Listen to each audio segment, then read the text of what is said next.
Hi students, this is Savita, your science teacher, and today we'll continue with our new topic, that is measurement and motion. So the topics which are to be covered under this chapter are introduction, measurement, units of measurement, motion and rest, types of motion and time. So these are the certain topics in this chapter, and one by one we'll cover these topics in this chapter. So as you know that measurement plays an important role in our life. We often talk about that what is the length of the room or how much time will be taken to go to the school. So these things, they require a precise number, and you will not be able to do so if you have to measure the length of the room. You need certain digits or numbers or parameters to measure it. For example, if I ask you that how tall are you? So how will you measure your height? You need certain instrument to measure it, or you need certain parameters to measure it. You have heard saying people that your friend is 6 feet tall. So that 6 feet is the precise measurement that how tall he is. That 6 feet tells us or gives the information about the height of a particular person. Another example may be a small girl, she wants a cloth to make her dress. So if a shopkeeper gives the cloth just by guessing, it may turn out to be less or more according to your tailor's requirement. So in this case, the dress will not be perfectly made for that girl. So you need a proper length of the cloth. So you need to know a precise number or digit to fulfill your requirement. So if that requirement is not fulfilled, it may turn out useless for the tailor. So again, you need to know how much cloth is required to make a desired dress. The tailor. So here the girl, she has to know about the measurement units. So the units, they play an important role in obtaining certain things in the life. So suppose if we are asked to find the length of this table, so in the absence of an instrument, we have decided to measure this table with the hand span. So these hand span, they were the units which were used in olden days by the people. So here I am measuring this table with my hand span.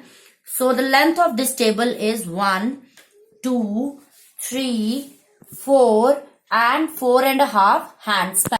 So the 4.5 is the number which we are getting, or the units which tells about the length of the table. So units, they play an important role.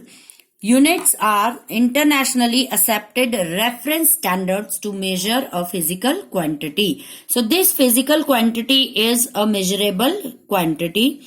It may be distance, speed, weight, mass. These are the physical quantities. For example, if you want to purchase a potato, rice or milk in the market, you have to give a precise number for that. Potato, you can purchase potato by asking from the shopkeeper, please give me 4 or 5 potatoes, because they are the measurable quantities. But rice and milk, they are uncountable. They cannot be purchased like that. So for this, we need a precise number.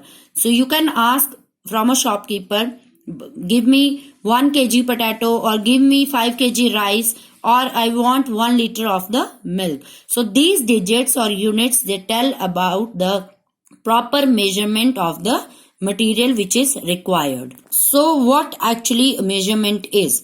Measurement is the comparison of some unknown quantity with a known fixed quantity of same kind. You have seen shopkeeper putting weight on the one side of the, and the other side the unknown quantity which is to be measured. So comparison of some unknown quantity with a known fixed quantity of the same kind is known as measurement. So here we have a standard units of measurement which are internationally accepted. These are known as SI units. So SI stands for System International.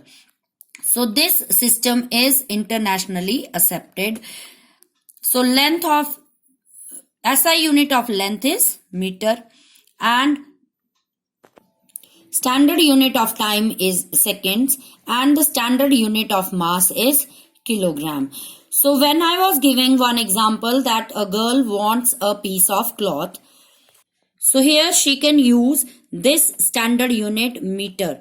So she can ask from the shopkeepers that she requires 2 meter of cloth to make her dress. So this meter will give her appropriate amount or the required measurement of a piece of the cloth. So these units, they are internationally accepted. They remain same whether you are in India or somewhere else in the world. So here is one activity which is given in your book. You have to do this activity with your brother or sister and let me know the answer. So you have to measure your study table or the other table in your home and compare your handspans with your handspan and your brother or sister's handspan. Make a table like this and compare it. How many handspans are used to measure the study table or other table in your home. Do this activity. You will have lot of fun. Thank you and have a nice day.